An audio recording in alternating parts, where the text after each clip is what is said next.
Good afternoon. We are live from the Floorworks offices in Johannesburg, and I'm so privileged to sit here today with Dr. Donald Platt. He is the managing director. Am I saying it right? That's right. He's actually got a few titles, but from Floorworks, he's the managing director. And it's just been amazing. We're celebrating 15 years of Floorworks' journey, but Floorworks actually has got a journey before they started. And here today, we're going to talk about that journey, everything, all the successes, the journey, and why this is going to be wonderful for you is there's going to be so many business lessons that you can take from this conversation and apply to your own business and just see how you can grow and how you can get ready for 2020. So Donald, welcome. Thanks, Liesl. It's great to be here. I've never done one of these live things, so it's new to me as well. But yes, we're so excited to share our 15-year journey with you. As you said, it actually happened a long time before that because we trace our roots to 1953 when we were part of... 1953, it's amazing. Yes, even before I was born. So it was a long time ago.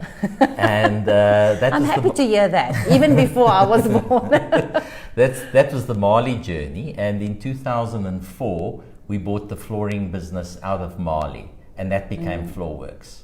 And since then, you've been operating as Floorworks, and you've actually started from a single flooring sector, from just a vinyl manufacturer to a flooring solutions company where you are now. That's correct. I'd like to maybe just tell you a little bit about the branding as well, because that for me was an exciting journey. So when we bought the company from the Belgian company called Etex, they basically said, you can use the Mali name for 5 years. Mali was a very strong brand. And it still is today. It still is today in the plumbing and the roofing side of things, but it was particularly in those days on the flooring side a very strong brand. So we had a bit of a challenge. We knew that we had to take this brand and move it to something else. And we came up with the idea of Floorworks, developed the design and everything. How did the name come about? The name... I think it was a bottle of wine late one night with my marketing manager, and we kind of messed around with a couple of names, and we thought Floorworks sounded quite all-encompassing to what we wanted to achieve. And Craig Littenthal, who was with me at the time, the two of us, we actually developed the design and everything. So it was just great the way it came. But then we realized Mali's very strong. So we started off with a concept which I like to use the analogy with Datsun Nissan. Datsun was a very strong brand in South Africa, and they also had to change their name to Nissan. So we all knew Datsun Buckies and everything else, and it was very strong. And what they did was they started talking about Datsun Nissan. And the Datsun was big and the Nissan was small, and as they went along, they changed that. So the Datsun became small in this, and so that was the concept I used. So we started talking about Mali Floorworks. Obviously, Mali was huge, so that was. And as time went by, we changed it. So the Mali became smaller and the Floorworks bigger. How long was this transition process? We were allowed to have the brand for 5. We thought it was going to take us 5 years, but 3.5 years later, we actually 1,000 business days, and you were there. We were there, and I must really thank your organization, because I think you played a huge role with Floors in Africa magazine. We used that heavily to really promote the brand. Yeah, that's today a very strong brand, and we're very proud of it. Yeah. So after 3.5 years, we could. You were there, and I actually brought something for you to see. This is what we do with in our company. So we bind at the end of the year. We bind all the magazines that we've done. So this is from the year 2005, and in this, you will see the very first time that the Mali Flex ad was ran, and it was the Mali Floorworks logo at the bottom. So this was the beginning of history. That was the beginning of history. Yeah, and you played such a pivotal role in us just reinforcing the brand over the years. And you've grown. I think in my personal journey, or whoever, I think in your own personal journey, it's so nice to find somebody that there's one person that's an expert. If you think of a health journey, if you want a health coach, a mental coach, a fitness coach, now you find this one guy and they do everything for you. You trust this one person. And when I talk about Floorworks, that's often the thing that comes to mind. As when I Yes. now speak to one of your consultants, you've got more than just one flooring solution for us. Oh, absolutely. So we set out, obviously, when we did the purchase, the hub of our manufacturing is in East London. Yes. And we have 2 lines there. So we have a sheeting line, which makes a fit-for-purpose sheet, and then a tile line. So the old Marley Flex that they've been making for 100 years in the world was really our bread and butter product. Is this the product that I can still remember from my school years? Yes, yes, and in fact it's wonderful to go around to see that product all over the place. But of course, with the change to Floorworks, it moved from Marley Flex to Floorflex. Yes. And to this day, we produce that product, and it's still a very important part of our basket. But we did realize at the time that was a shrinking part of the flooring business, Okay. because there were so many more products out there. So what I did in 2005, and probably for the next 5 years, was really travel the world and find products to complement our basket. So if you look at us today, we deal with, I think the last count was 23 companies that we deal with. Worldwide. So we will bring sports flooring in from Hungary. We bring in extensive ranges from a number of the major companies in Europe, to even the United States and the Far East. So we really bring in product from all over. So we'll bring in anti-static from Ireland.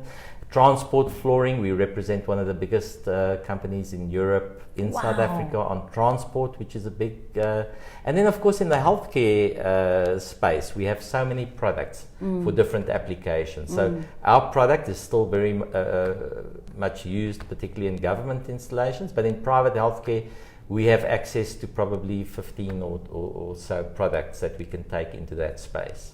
So let's take a step back to the local manufacturer. You say that you are in the East London community, you've got the factory running there. Yes, yes.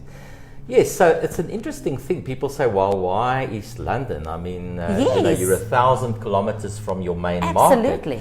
The reason for that, obviously, is that the factory was there when we bought the company. And there were obviously incentives in the earlier dispensation where they actually incentivize companies to set up there. So our infrastructure is there. We actually moved parts of our factories that we'd had before in Durban and in Nigel, and we centralized everything. So that's really our hub. And yes, we're 1,000 kilometers from the market, but I must tell you, we've integrated our logistics model to the point that if you order from our national call center in Joburg today, we guarantee you delivery in all the major centers by close of business tomorrow. So it's a 24-hour... Absolutely. 24-hour business. We're so privileged to have that in this flooring industry. Yes, and then also what we in outlying areas, 48 hours. Oh, wow. So what we because we really believe that the future is logistics. It's getting the product to the customer timeously. That's what it is, because lots of people got lots of very good products. But it's the response time to market, and you know how things have changed in terms of response. And if we're not going to be perfecting that and getting closer to what the customer wants, you lose out. Yes. So it's critical. It costs us more money, obviously, but the way the process works is you've got to place your order. So we're very disciplined in terms by 2 o'clock today. So if you phone at 10 past 2, unfortunately, it's missed the cutoff. Cut off is 2 o'clock. 2 o'clock. Okay. Then we start picking the products, and by 4 o'clock we've picked, and by 6 o'clock the Pentechnicons leave. So the one will go to Durban, one to Cape Town, and one to Johannesburg. The one in Johannesburg stops off in the middle of the night in Bloemfontein. Okay. So we cover the country like that, and then obviously these Pentechnicons arrive before it gets busy. Everything gets put into smaller trucks, and then it gets delivered. Distribution to the is amazing, and when those systems work, they really serve us as a customer. Absolutely. So for you guys, if I hear in terms of the local manufacturer, how far you travel the world to search for, it seems that the company really has a drive for excellence, a drive for finding the right product for whatever the application might be. Absolutely. So we've realized that the products we're making in East London have been around for more than half a century. Yes. And we know that new products are the lifeblood of any organization. Yes. So even though that's our base, and we still know that, in education, it's still the product of choice. And in healthcare, we know that vinyl sheeting is the product of choice as well. But we also realize that there's so many new products. If you think of what's happened over the last 15 years, you think about the early laminates and you look at what you can get today, products that are, basically resistant to moisture and water. If you look at what's happened in the engineered space, engineered wood space, and if you look at all the products that you can really have today, I mean, smart floors with, products. Give you an example because what's becoming quite pertinent now is in terms of people living longer. So in terms of old age situations. So where a patient falls off a bed Yes. in the middle of the night, there are sensors under the floor, which will trigger not only, in fact, their family members can be sitting somewhere else and know that there's been a problem. But it also triggers, because so many old people die by falling out of their beds. You cannot believe that. Or injure themselves. The other thing is that doctors can also trace. So some elder men have issues with going to the bathroom. So they actually know how many times during the night the patient has actually walked around. And your own personal track in your floor. And hopefully you can keep them inside so they don't walk away. Sure. If you've just joined us, we are live from Floorworks in Johannesburg, and I'm talking to Dr. Donald Platt about the anniversary of Floorworks being 15 years old, part of a bigger journey from 1953. And we're talking product, we're talking the transformation of this company, the growth, and all the solutions that they provide architects, designers, developers. Who are your clients, Donald? Who do you speak to? It's the total spectrum, exactly what you said. Our strategy has changed over the years. Where our strategy was very much a pull strategy through the whole system, we've changed that radically over the last couple of years to a pull strategy. So what we mean by that, we're basically creating the desire for the product. Okay. So what we're saying is we have certain products, and we know that the specifiers want those products. And then if the specifier, the developer, the architect, the quantity surveyor specifies that product, it moves along the chain. So our important thing is to make sure that the specifier basically has the product to satisfy the ultimate user. Yes. So our focus is a little bit different. So where people just say, okay, my customer is the flooring contractor or we're saying we've got to go further than that. Yes. It's the person who ultimately uses the product. Yes. And that's where we have to go. Because if we get that right, the rest will follow. Oh, wow, yes. So that's definitely a very interesting concept that we're following now, and it's paying off dividends for us. So it's been quite a move, a change of thinking, particularly with some of our people who've been with the company for a very long time, where they still see the situation of servicing the chain. Yes. And that chain is important, so don't get me wrong. But you've got to ultimately, you can service as much here, but if your product is not the desired product for the ultimate user, you've lost out. Is the ultimate user me and you?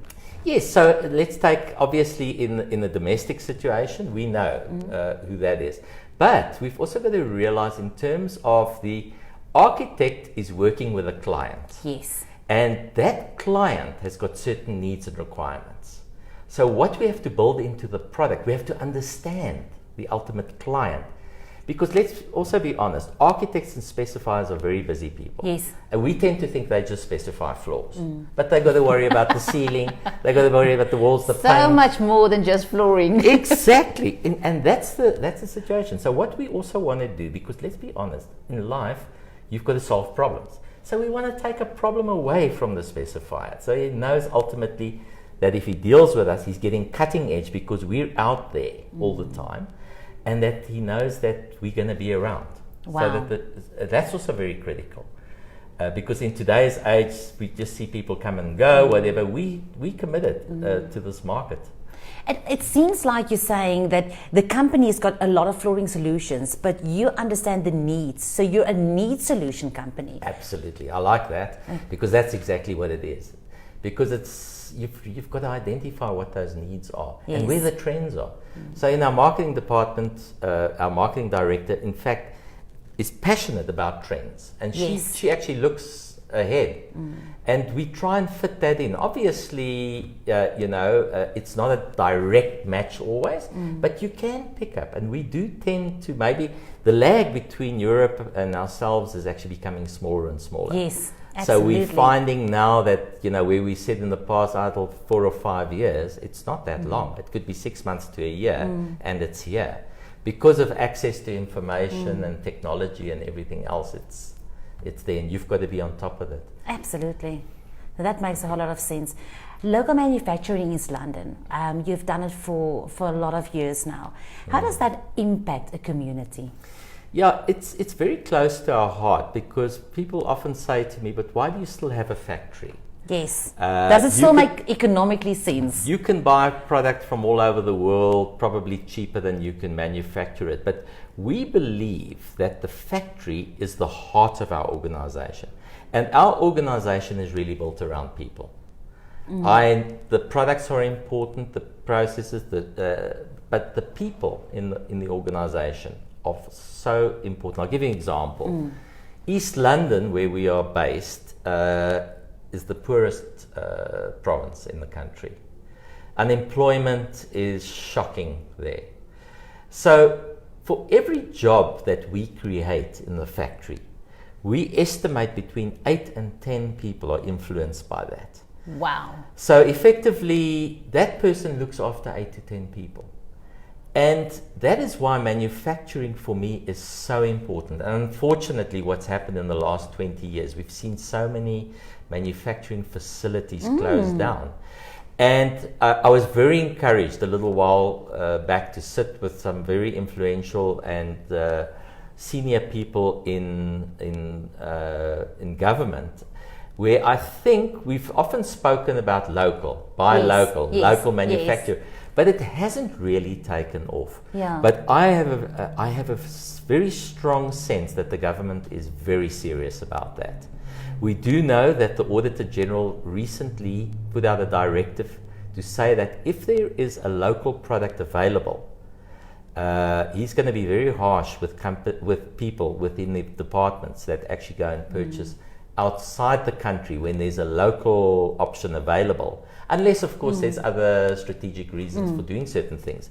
But I think that's very encouraging for us because we've seen BEE, BBBEE, and the positive situation that can bring. But think about manufacturing, because I know that just with a little bit of increase in demand for our local products, we bring in new shifts, you bring in, and you employ a lot of people.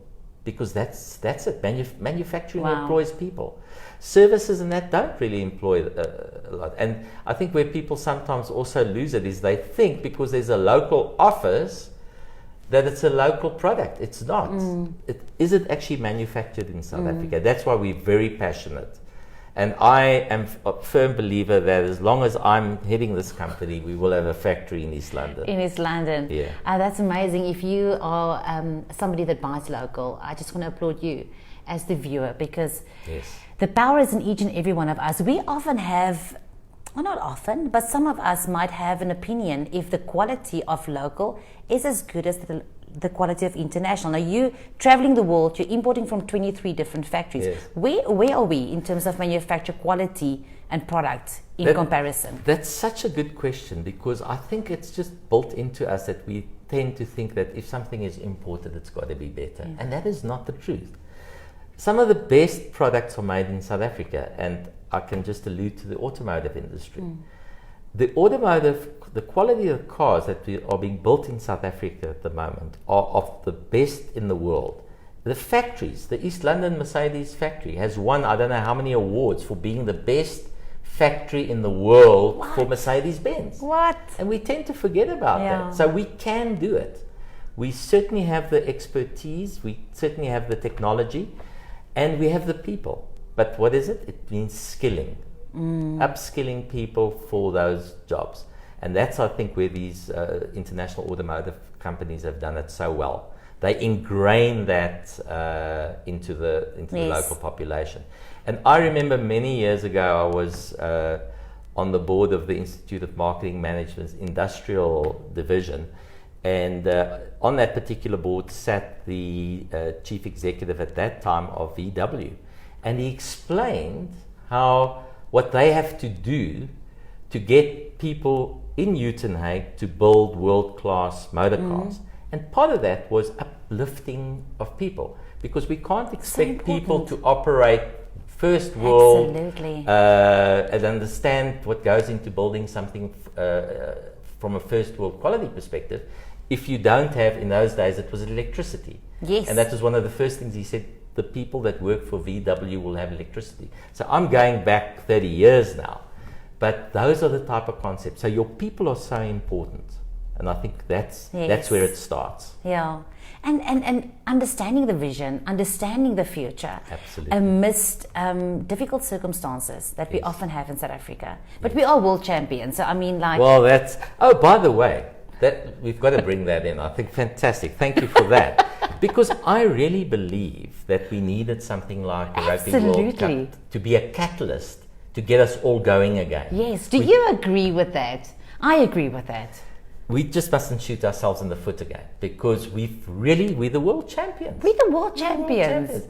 And it's funny, while I was watching the rugby, within seconds I had WhatsApp tweets, calls from people all over the world. So the focus is on South Africa at the moment. And that's fantastic. So we must really utilize the opportunity. Absolutely. And I think the one thing that I also want to share with you is to celebrate your difference.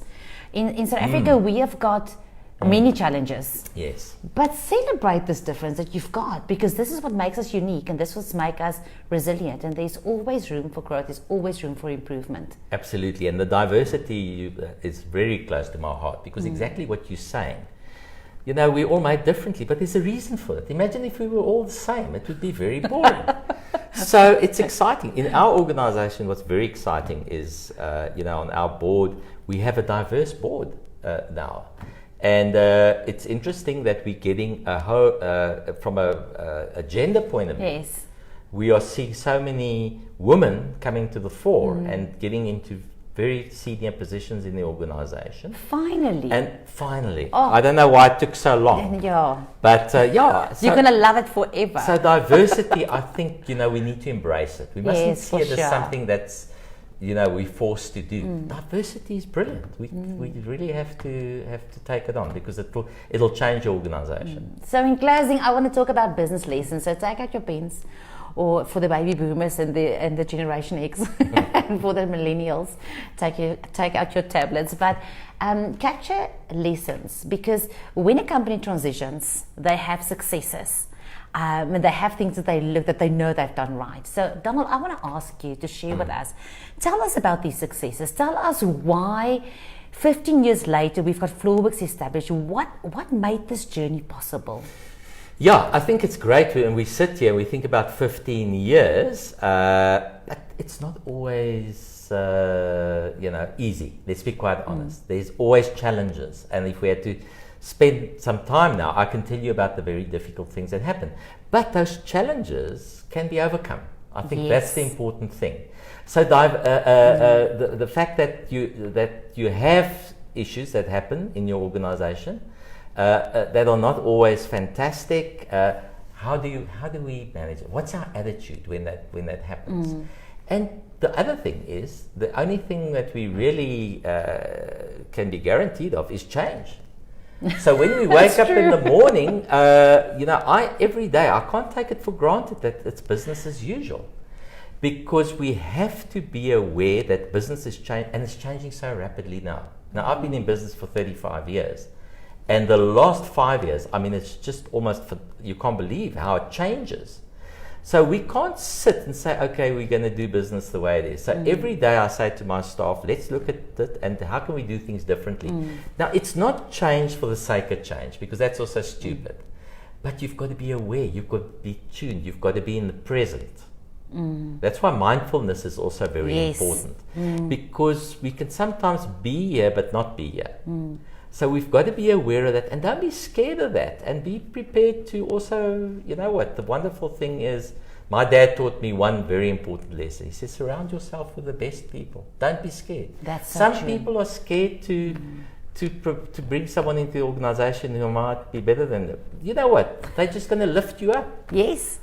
It's important. So bring them in. If Don't you be are the scared. smartest person in the room, Yeah. there's something wrong. There's something wrong. Absolutely.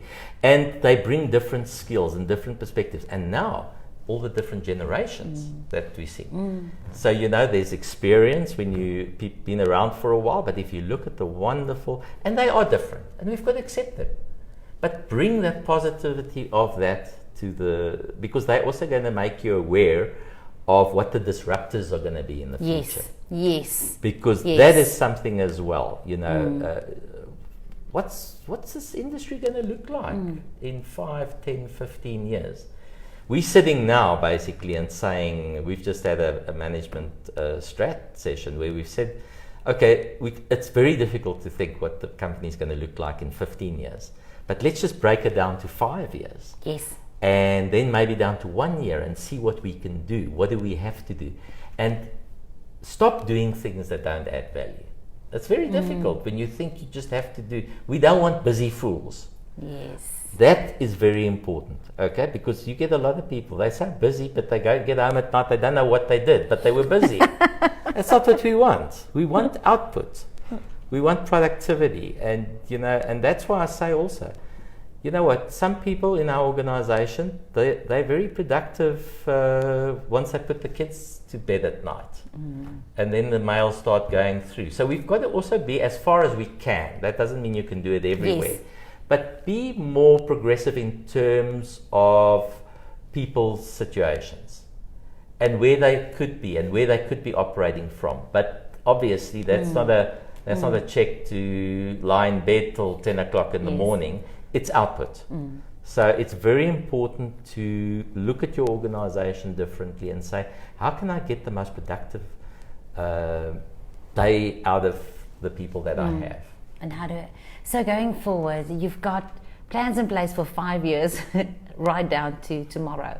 Yeah, the 5 years is an interesting one because that's hopefully the time that I decide to leave the room. I'm not sure we're going to let him go. So it's important also for people to understand because what we don't want to do, bring uncertainty. So we're working on a 5-year plan and saying, look, these are the things we want to do. Identify the people, and you know what, it's amazing in an organization if you have that openness to see how people put their hands up. Yes. That is important, and don't always think it's the people that you think it's going to be.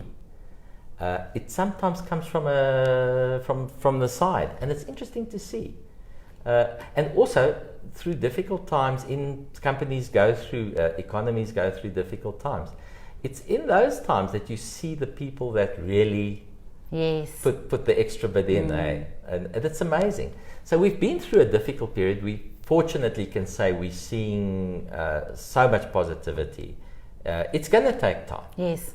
You know, we've been in a downward spiral for the last 9 years, and you don't just flick a switch.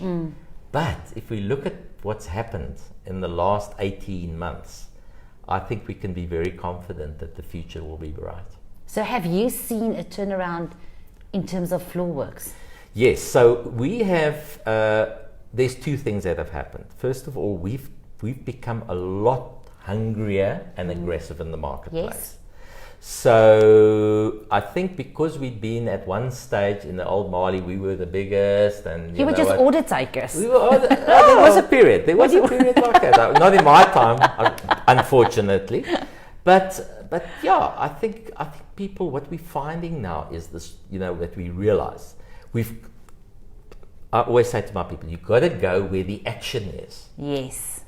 Every day say, where is the action today? Because what can happen is, particularly if you follow a rigid type of call cycle, you can be going around and think you're quite effectively, but the action's happening here. Yes. And you're still going there. By the time you get here, it's gone. So where is the action today in our business? Where do we need to focus? What do we need to do? And do that. I want to summarize some of the points. So if you've missed anything, overcome challenges, because challenges will be there. Your attitude makes a massive difference in how you handle this. Change is guaranteed. We'll always have change. Change and taxes, always. And death. And that's part of it. And then you've got to stay mindful. Be in the present. Yes. In terms of surround yourself with the best people. Absolutely. Keep a growth mindset. Disruption in the future. So who is disruption and also diversity. Diversity in future. We don't want busy fools. Yes. We want to reach the KPIs, we want to reach the goals. And then ask yourself every morning, where is the action today? Wow, I couldn't have said it better. Excellent. Almost can't read my own handwriting, but it's here. Yeah. Donald, any final thoughts that you want to share with the audience? Thank you for joining us today. It's been great. Thank you for doing this interview with me, because I think part of is the way that you've asked the questions. So that's been great. I think the key for me is do what you enjoy doing. If you don't enjoy what you're doing, it's a grudge and you can't do it properly. Be passionate. It's funny, I mean, when I left school, I seriously didn't go out there and say, I want to be in the flooring industry. But, our paths have gone and we've been all over the place. But then 21 years ago, I got into this industry and I'm so passionate about it. And I keep looking down. I know my grandmother used to say, keep looking up. But I keep looking down because I look at the floor wherever I go. And when that stops, when I stop doing that and I'm no longer interested, that's the time to leave. Yes. Yeah. So be passionate about Enjoy what you do. Thank you so much for watching this interview with us. If you've got any comments, please leave them below. Please give us a thumbs up or a love. And I hope that you take this wisdom with you today and that you make that part of your own journey, because often we learn from other people that's been on a journey. And I'm so privileged. Donald has been a long-standing mentor of mine, and I've been part of their whole journey. So I've known this company for so many years. When my dad started the business, you were one of the first people that he introduced me to. So I'm very privileged. And I know that a lot of you was in this journey with Marley and then Floorworks. So from all of us, Donald, we wish you for the next 15 years at least, or maybe the next 66 years, just a wonderful future where you just keep getting stronger in South Africa and you really make a massive difference for the people of this country. Thanks so much, Liesl. Appreciate that. And I must say, I think you're more of a mentor to me these days than I am to you. Thank you. Thanks, guys. I'm going to go around to the camera and just show you quickly what the boardroom looks like.